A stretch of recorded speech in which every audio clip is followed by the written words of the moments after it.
Money in the bank pay per view तो खत्म हो गया और मुझे पता है कि उसका नशा आपके दिमाग से उतरा नहीं होगा अभी तक, लेकिन भाई दूसरे नशे के लिए तैयार हो जाओ क्योंकि कल होने वाली मंडे नाइट रॉ के लिए इस वीडियो में मेरे पास आपके लिए भर भर के मतलब भर के स्पॉयलर्स हैं। तो कल की रॉ के लिए यूजुअली हम इतने ज्यादा एक्साइटेड होते नहीं डब्ल्यूडब्ल्यू के शोज के लिए, लेकिन अब ऐसा सीन हो रहा है। और इसके अलावा कुछ बड़ी इंटरेस्टिंग चीजें ना ट्विटर के ऊपर ट्रेंड कर रही थी मनी इन द बैंक के पेपर व्यू के बाद, तो सबके बारे में बात होगी इस वीडियो के अंदर। वीडियो को आप लोग लास्ट तक देखना। और हाँ भाई, विजुअली मैंने वीडियोस को इंप्रूव करने की कोशिश करी है, बताना आप लोग कमेंट करके आप लोग वीडियोस आपको अब जो पिछली 2 वीडियोस आई वो कैसी लगी। और हाँ भाई, वीडियो आपने ट्रेंडिंग में पहुंचा दी तो मेहनत तो भाई आपके लिए करनी बनती है और मेहनत कर भी रहे हैं पहले से ज्यादा। एंड शुरू करें फिर, चलो फिर। Okay. Hello chatters, my name is Rohit and you are watching Russell Chatter.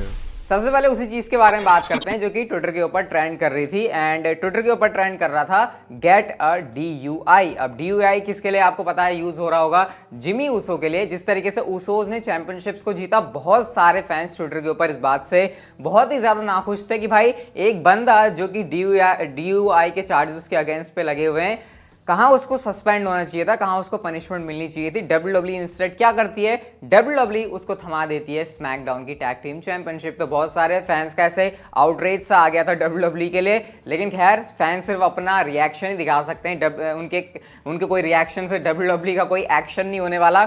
वैसे मैं अगर पर्सनली इसके ऊपर अपना ओपिनियन दूं तो ठीक है यार, चलो बंदे ने गलती कर दी, बार बार बंदा गलती कर रहा है, वैसे गलतियां इंसान ही करता है, लेकिन ये थोड़ा सा ज़्यादा है। बट क्योंकि हमको पता है इसकी वजह से जो है कहीं ना कहीं स्टोरी लाइन बेटर हो सकती है। रोमन रेंस की ब्लड लाइन है, उनके खुद के पास उनके दो बंदे हैं जो कि उनके साथ अब उनके पास भी चैंपियनशिप्स है, तो इसका फायदा ही है। लेकिन हाँ, अगर हम रियल लाइफ के अंदर देखें तो भाई यहाँ पर सिनेरियो काफी डिफरेंट होता है। तो ये इंटरेस्टिंग चीज थी जो कि ट्विटर के ऊपर ट्रेंड कर रही थी, ऊसोज नहीं बल्कि गेट अ DUI। दूसरी जो चीज ट्रेंड कर रही थी ट्विटर के ऊपर वो थे माइकल कोल और पैट मैकेफी। अब आपको ये बताने की तो बिल्कुल भी जरूरत नहीं है कि जो हमारे पैट मैकेफी है वो कितना अच्छा काम करते हैं कमेंट्री के ऊपर, चाहे शिंजुके नाकामुरा का गिटार बजाना हो या फिर किसी और सुपरस्टार्स की स्पेशल एंट्री पर रिएक्ट करना हो या फिर उसके मुंह पर रिएक्ट करना हो, ये सब काम पैट मैकेफी बहुत अच्छी तरीके से करते हैं। और जैसी जॉनसन का थीम सॉन्ग प्ले होता है, आपने हमेशा नोटिस ही किया होगा जब भी कोई बड़ा मोमेंट होता है माइकल कोल ऐसे चिल्लाते हैं जैसे पता नहीं क्या हो गया हो, और वो ठीक भी लगता है, सूट भी करता है, क्योंकि हम खुद इतने एक्साइटेड होते हैं तो हमारा जो रिएक्शन है वो एक तरीके से माइकल कोल दे देते हैं और वो बड़े ही वैसे चिल्ला रहे होते हैं कि अरे जॉन सीना आ गया, मतलब आपने सुना ही होगा वो। लेकिन इस पर पैट मैकेफी का बड़ा एक इंटरेस्टिंग रिप्लाई आया उसी समय, उन्होंने कहा अरे ये तो जॉन सीना है, लेकिन पैट मैकेफी ने कहा वेयर। अब आप लोग समझ गए होंगे इससे मतलब जो जॉन सीना के जोक्स चलते हैं कि जॉन सीना कहीं पर भी होते हैं उनको कोई देख नहीं सकता, तो ये वाले जोक को उन्होंने क्रैक करने की कोशिश करी और इस इंटरेस्टिंग रीजन की वजह से जो है माइकल कोल और पैट मैकेफी ट्रेंड कर रहे थे ट्विटर के ऊपर जॉन सीना के साथ। तो ये भी भाई एक मूवमेंट होता है। अब जैसे आप जॉन सीना का रिटर्न दोबारा से जाकर वीडियो देखोगे, एक बार तो आप देखोगे नहीं, दिल तो भरेगा नहीं एक बार से, तो जब आप बार बार जाकर देखोगे तो कमेंट्री का भी काफी इंपॉर्टेंट रोल होता है। मेरे ख्याल से उस टाइम पर जो दोनों ने काम किया माइकल कोल पैट मैकेफी ने, वो एकदम कमाल का था और ये उनके रिटर्न को और भी ज्यादा स्पेशल बना देता है। आपका क्या रिएक्शन है इसके ऊपर, पैट मैकेफी की कॉमेंट्री के ऊपर और माइकल कोल जो वो चिल्ला के बोल रहे थे? कॉमेंट सेक्शन में आप लोग मुझे जरूर बताना। अब बात करते हैं गाइस हम लोग कल होने वाली मंडे नाइट रॉ के बारे में, और पहला स्पॉइलर ये है कि गोल्डबर्ग कल आ रहे हैं मंडे नाइट रॉ पर। अब आप कहोगे इसमें क्या अलग है, ये तो हमको पहले भी इसके हिंट मिल रहे हैं, कुछ ऐसा पुख्ता बताओ ना कि हाँ जिससे हम माने। सबसे पहले तो देखो गोल्डबर्ग ने मैट रिडल ने बम के शो पर आकर ये कहा कि मेरे सुनने में आ रहा है कि कोई बहुत बड़ा नाम रिटर्न करने वाला है रॉ के ऊपर। अब आपको पता है मैट रिडल और गोल्डबर्ग के क्या पंगे हैं। मैट रिडल ने काफी बार गोल्डबर्ग को छेड़ा है, ये कहा है कि इस बंदे को तो कुछ करना नहीं आता, मतलब उनकी स्किल्स के ऊपर उन्होंने सवाल उठाए। अब वो किसी भी वे में उसके बारे में हम जाएंगे नहीं कि वो पर्सनल है या फिर क्या है, वो खिचड़ी उनकी, वो पॉलिटिक्स वहीं रहने दो। लेकिन जब ये चीज उन्होंने कही तो वहां पर केला ब्रैक्सटन थी बम के शो पर, उनके चेहरे पर साफ दिख रहा था कि उनको ये डर था कि कहीं मैट रिडल इस बात को रिवील ना कर दें। दूसरी बात मैं आपको बताता हूं, बॉबी लेस्ली का ट्वीट आप लोग देख लो इस समय यहाँ पर आपकी स्क्रीन के ऊपर, अनटचेबल हुज नेक्स्ट है, कौन यूज करता है हुज नेक्स्ट वाले कैच फ्रेज को, इससे भी आपको क्लियर समझ आना चाहिए।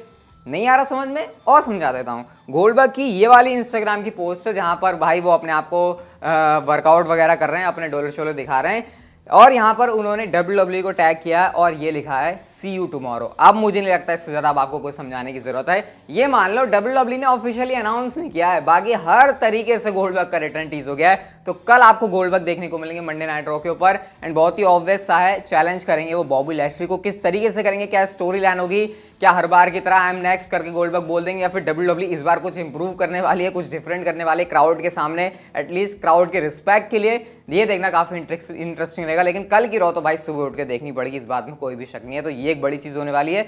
इसके अलावा आपको निकी ऐश भी देखने को मिलेंगे, उनका एक टाइप से सेलिब्रेशन सा होगा, क्योंकि भाई वो miss money in the bank बन चुकी हैं, तो खुशियां तो उनके लिए होने वाली है। देखते हैं उनके फ्यूचर के कैश उनके क्या प्लान्स होते हैं। अभी इमीडिएटली तो कुछ नहीं होने वाला ऑब्वियसली, क्योंकि अभी फिलहाल उनके कैरेक्टर के साथ जो ब्रीफ केस है शायद उसको लंबे टाइम तक रखा जाएगा। लेकिन अब आते हैं दूसरे स्पॉइलर की तरफ, और स्पॉइलर है शार्लेट फ्लेयर जब होंगी कल मंडे नाइट रॉ के ऊपर अपनी रॉ वुमेन्स चैंपियनशिप के साथ, तो यहां पर पॉसिबली उनको चैलेंज करने वाली हैं बेकी लिंच।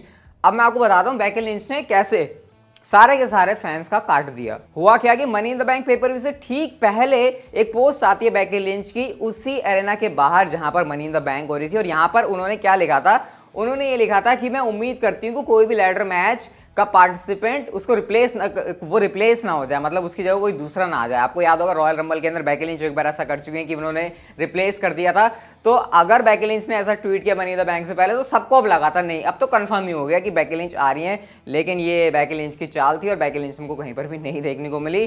तो अब एक्सपेक्ट यही कर रहे हैं कि WWE ने बेकी लिंच को मनी द बैंक में इसीलिए लेकर आया कि शायद वो रिटर्न कर रही है मंडे नाइट रॉ के ऊपर, क्योंकि लास्ट टाइम जब वो गई थी तो वो रॉ के ऊपर ही थी। तो अगर उनको दोबारा से उसी ब्रांड पर लाने का प्लान है, तो भाई कल पूरे चांस है कि आपको बेकी लिंच जो है शार्लेट फ्लेयर को चैलेंज करती हुई दिखाई दे सकती हैं, और ये वाली जो फ्यूड है वो आपको देखने को मिलेगी। बेकी लिंच का आना बहुत ज्यादा इंपॉर्टेंट होगा विमेंस डिवीजन के लिए, क्योंकि सच में बेकी लिंच की जरूरत है इस समय WWE को। और वैसे स्मैकडाउन के ऊपर भी वो जा सकती है, लेकिन क्योंकि वो लास्ट टाइम रॉ ब्रांड से थी, तो चांसेस कंपेयर करें अगर स्मैकडाउन से तो रॉ पर आने के उनके ज्यादा हैं। तो ये हो गया दूसरा स्पॉइलर।